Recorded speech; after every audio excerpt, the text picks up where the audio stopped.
नमस्कार दोस्तों, आप लोग का स्वागत है मेरा यूट्यूब चैनल ज्ञान की जादू में। आज हिंदी व्याकरण का फर्स्ट चैप्टर भाषा के बारे में समझेंगे। उसको डिटेल तरीक़ा से समझना है कि भाषा किसे कहते हैं, भाषा कितने रूप होते हैं। तो चलिए दोस्तों शुरू करते हैं। कहते हैं भाषा जिसके द्वारा मनुष्य अपने मन के भावों को लिख कर या बोल कर किसी दूसरे पर प्रकट करते हैं उसे भाषा कहते हैं। जिसके द्वारा मनुष्य अपने मन के भावों को लिख कर या बोल कर किसी दूसरे के पास प्रकट करते हैं तो उसे भाषा कहते हैं। कहते हैं भाषा के मुख्यतः 3 भेद होते हैं, मौखिक, लिखित, सांकेतिक। भाषा के कितने भेद होते हैं? 3 भेद, मौखिक, लिखित और सांकेतिक। तो मौखिक क्या होता है? तो जिसके द्वारा मनुष्य अपने मन के भावों को बोल कर किसी दूसरे पर प्रकट करते हैं उसे मौखिक कहते हैं। जिसके द्वारा मनुष्य अपने मन के भावों को बोलकर किसी दूसरे पर प्रकट करते हैं। जैसे बोल देंगे एक गिलास पानी लाओ, ऐसे बोल करके बोले एक गिलास पानी लाओ तो पानी हमको दे देंगे, काहे को समझ जाते हैं।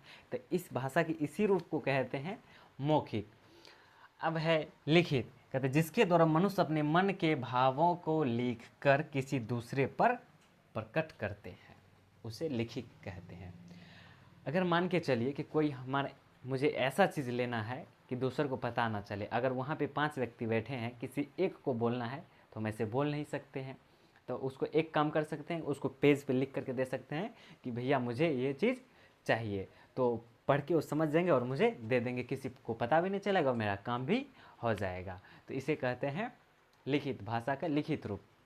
जैसे कि अभी हम बोर्ड पे आप लोग को लिख करके समझा रहे, इसको कहते हैं भाषा का लिखित रूप। अब है सांकेतिक, जिसके द्वारा मनुष्य अपने मन के भावों को इशारा से किसी दूसरे पर प्रकट करते हैं।